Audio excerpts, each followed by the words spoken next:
Hi friends, welcome to Aadish சமையல். இன்னைக்கு நம்ம பார்க்க போறது ரொம்பவே சூப்பரான நல்ல குண்டு குண்டான குலாப் ஜாமுன் தாங்க பார்க்க போறோம்.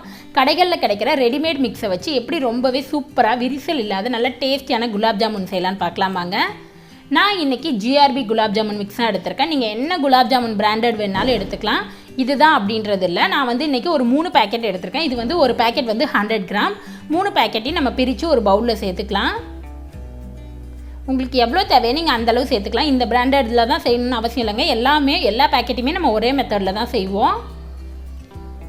இப்போ 3 பேக்கெட் மிக்ஸி நம்ம வந்து ஒன்றா சேர்த்தாச்சு. இப்போ இதை வந்து லைட்டாக கையால் மிக்ஸ் பண்ணி விட்டுருங்க. இதில் கொஞ்சம் கொஞ்சமாக தண்ணி ஊற்றி நல்லா சாஃப்டான மாவாக பிசைஞ்சு எடுத்துக்கலாம். தண்ணி ரொம்ப சேர்த்துடாதீங்க, நமக்கு ரொம்ப தண்ணி இதுக்கு தேவைப்படாது. தேவையான அளவு லைட்டாக தெளித்து பிசைஞ்சு விடுங்க. ரொம்ப கையால் போட்டு பிசையாத, லைட்டாக மிக்ஸ் பண்ணி விட்டுடுங்க, போதும் அதுவே.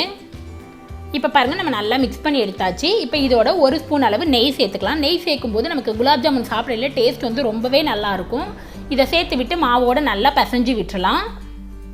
நீங்கள் நெய் வந்து சேர்க்காம கூட செய்யலாம். இப்போ பாருங்கள், நம்ம நல்லா பிசைஞ்சாச்சு. நல்லா மாவு வந்து நல்லா அவ்வளோ சாஃப்டாக இருக்குது. இப்போ இது வந்து அப்படியே ஒரு 10லேருந்து 15 நிமிஷம் ஊறட்டும். நம்ம அதுக்கப்புறம் உருண்டையாக பிடிச்சி எடுத்துக்கலாம். ஒரு 10 நிமிஷமாவது ஊறினா மாவு வந்து நமக்கு நல்லா சாஃப்டாக இருக்கும்.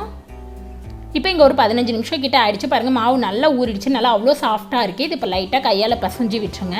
இப்போ இதை உருண்டையாக பிடிச்சிடலாம்.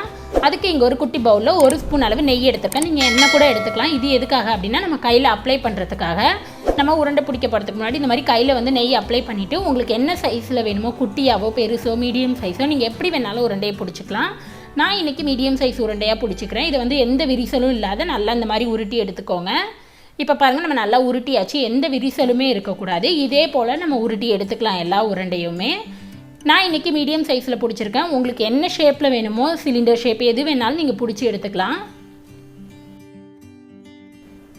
இப்போ குலாப் ஜாமுன் உருண்டையெல்லாம் பிடிச்சி எடுத்தாச்சு. இப்போ சுகர் சிரப் பண்ணிடலாம். அதுக்கு இங்கே ஒரு கடாய் வச்சுருக்கேன். இதில் வந்து 1 கப் அளவு சர்க்கரை சேர்த்துக்கலாம்.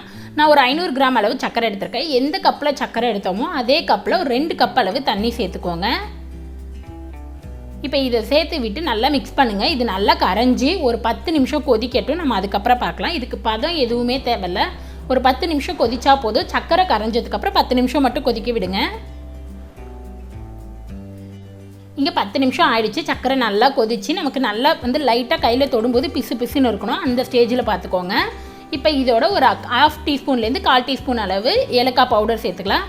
கொஞ்சம் ஃப்ளேவருக்காக குங்குமப்பூ சேர்த்துக்கிறேன். இது வந்து ஆப்ஷனல் தான். இதை சேர்த்து விட்டு நல்லா மிக்ஸ் பண்ணி விட்டுருங்க. இந்த ஸ்டேஜில் அடுப்பை ஆஃப் பண்ணிட்டுருங்க. நமக்கு குலாப் ஜாமுனுக்கு சுகர் சிரப் வந்து சூப்பராக ரெடி ஆகிடுச்சு. இனிமேல் குலாப் ஜாமுனை பொரிச்சு எடுத்துடலாம். இங்கே நம்ம ரெடி பண்ணி வச்ச குலாப் ஜாமுன் உருண்டைகள் எல்லாம் ரெடியாக இருக்குது. எண்ணெயும் நல்லா சூடாக இருக்குது. அடுப்பை மீடியம் ஃப்ளேமில் வச்சுக்கோங்க. இப்போ நம்ம உருட்டி எடுத்து வச்ச குலாப் ஜாமுன் உருண்டையை ஒவ்வொன்றா சேர்த்துக்கலாம். அடுப்பை மீடியம் ஃப்ளேமில் வச்சு வேக விடுங்க. இல்லைனா நமக்கு வந்து வெளியில் சீக்கிரம் காந்திடும், உள்ளே வேகாது. மீடியம் ஃப்ளேமில் வச்சு நல்லா செவந்து வரணும். அந்த அளவுக்கு நல்லா நம்ம குக் பண்ணி எடுத்துக்கலாம்.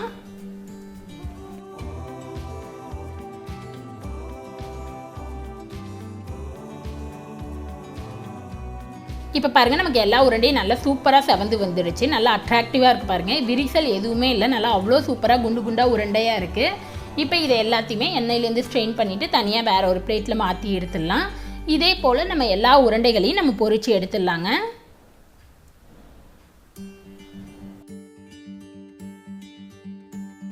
இப்போ இங்கே சுகர் சிரப் வந்து எனக்கு நல்லா சூடாக இருக்குது. உங்களுக்கு சூடு இல்லை அப்படின்னா நீங்கள் வந்து இதை ஒரு நிமிஷம் சூடுபடுத்திக்கோங்க. இப்போ இதில் நம்ம ஃப்ரை பண்ணி எடுத்து வச்ச குலாப் ஜாமுன் உருண்டைகளை சேர்த்து விடுங்க. இதை சேர்த்து விட்டு நல்லா மிக்ஸ் பண்ணுங்கள். இது அப்படியே ஒரு 20லேருந்து 25 நிமிஷம் அப்படியே இருக்கட்டும். நல்லா ஊறி டபுள் ஆகி வரணும். இப்போ இங்கே எனக்கு ஒரு 1/2 hour ஆகிடுச்சு. பாருங்கள், நல்ல உருண்டை எல்லாம் நல்லா பெருசாக வந்துருச்சு. நம்ம போட்ட சைஸை விட நல்லா பெருசு வந்திருக்கு பாருங்கள். அவ்வளோ சாஃப்டாக நல்லா ஊறி இருக்குது. அவ்வளோதான், நம்மளோட குலாப் ஜாமுன் வந்து சூப்பராக ரெடி ஆகிடுச்சு. கண்டிப்பாக நீங்களும் ட்ரை பண்ணி பாருங்கள். உங்களுக்கு இந்த வீடியோ பிடிச்சிருந்துச்சுன்னா லைக் பண்ணுங்கள், ஷேர் பண்ணுங்கள், கமெண்ட் பண்ணுங்கள். மறக்காமல் சப்ஸ்கிரைப் பண்ணுங்கள். கூடவே இருக்கிற பெல் பட்டனை ப்ரெஸ் பண்ணுங்கள். அப்போ தான் நான் எப்போ வீடியோ போட்டாலும் உங்களுக்கு நோட்டிஃபிகேஷன் வரும். நெக்ஸ்ட்டு ஒரு நல்ல ரெசிபியில் உங்களை பார்க்குறது வரைக்கும் பாய்.